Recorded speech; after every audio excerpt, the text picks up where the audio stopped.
안녕하세요. 보험지식 저장소의 최민수입니다. 자, 오늘 영상에서는요, 교통사고 발생한 지 하루 내지는 이틀 정도 되신 분들이 합의금부터 궁금하다고 질문을 남기시는 경우가 있어요. 그런 분들에 대한 답변 영상이 되겠습니다.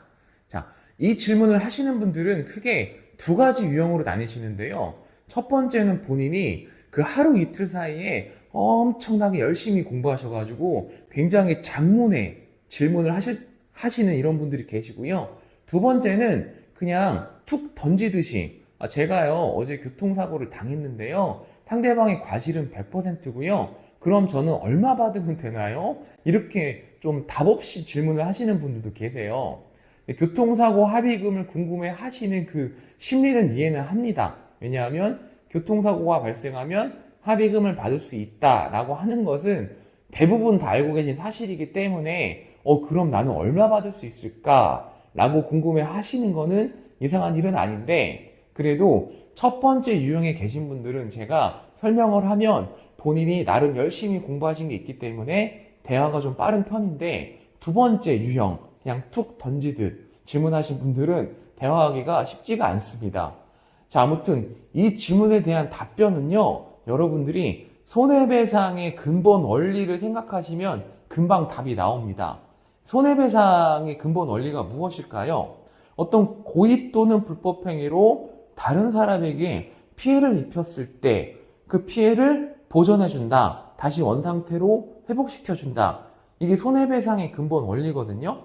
물론 자동차 보험은 약관상 보상을 하기 때문에 이러한 손해배상의 원리를 똑같이 따른다고 볼 수는 없어요. 이거는 보상과 배상의 차이점의 그 이유가 있는데 오늘 설명드리는 건 이 부분은 아닙니다. 아무튼 자동차 보험 약관에서도 여러분들이 피해 사실이 금전적으로 입증이 되는 만큼 합의금은 변동이 가능해요. 그러면 이 말을 그대로 합의금에 적용을 해보면 교통사고 첫날이나 다음날에는 여러분들이 피해 사실을 금전적으로 책정할 수 있는 기준이 없어요. 왜냐하면 치료받은 지 얼마 안 됐기 때문에. 다만 사람이 교통사고로 다쳤다. 그래서 병원에 갔다. 아니면 앞으로 병원에 가야 된다. 이 정도 사실만 확인할 수 있기 때문에 이 상태에서 합의금이 얼마냐고 물어보는 것은 보험회사의 지급 기준이 어떻게 되느냐라고 물어보는 것과 같습니다. 그리고 무엇보다 첫날부터 합의금을 물어보는 것은 담당자가 보기에 이 사람은 별로 아프지 않은데 합의 생각이 있구나 라는 인식만 심어주게 돼요. 그리고 답변하기가 쉽지도 않고. 그러면 두 번째로 어떤 사람이 한 2주 정도 치료를 받았어요. 입원 치료를 받았다고 보죠. 그러면 이런 분은 어때요? 이 사람은 피해액을 금전적으로 산정할 수 있는 근거가 몇 가지 있을 거예요. 첫 번째로는 확정된 진단서가 나올 것이고 2주 정도면 정밀검사도 했을 것이니까 몸의 이상 유무를 확실하게 체크할 수 있을 것이고 또 입원 치료도 받았기 때문에 이 사람이 휴업했다는 사실도 증명이 되고 그렇다면 그 휴업선에는 얼마인가 라는 부분도 책정을 할 수가 있겠죠. 아니면 더 나아가서 어떤 피해자분이 치료가 끝났다고 가정을 하죠. 아니면 치료가 끝난 건 아니지만 치료를 중단한 지 몇 개월 됐거나 이 피해자가 더 이상 치료받을 의지가 없어요. 이런 상태에서 합의금은 어떻게 될까요?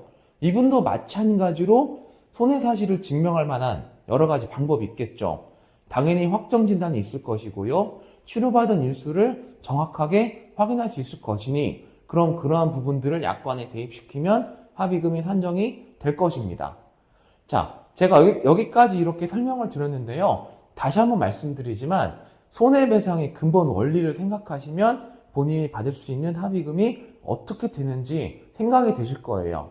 그러니 사고 첫날이나 다음날부터 합의금을 궁금해하지 마시고 몸이 아프시면 일단 치료를 최대한 잘 받을 생각을 하시고 담당자에게 본인이 어디가 불편한지 그래서 나는 앞으로 어떻게 치료를 받겠다라는 그런 부분들을 말씀을 하시고 그럼에도 불구하고 정이 궁금하다라고 하시면 지금 바로 담당에게 전화를 걸어서 여보세요? 저희 합의금은 어떻게 됩니까? 라고 물어보시는 게 좋다는 점 말씀드리도록 하겠습니다. 자, 그럼 오늘 영상 이야기는 여기까지입니다. 다음번에는 조금 더 더 유익하고 좋은 영상으로 찾아뵙도록 하겠습니다. 시청해 주셔서 대단히 감사합니다.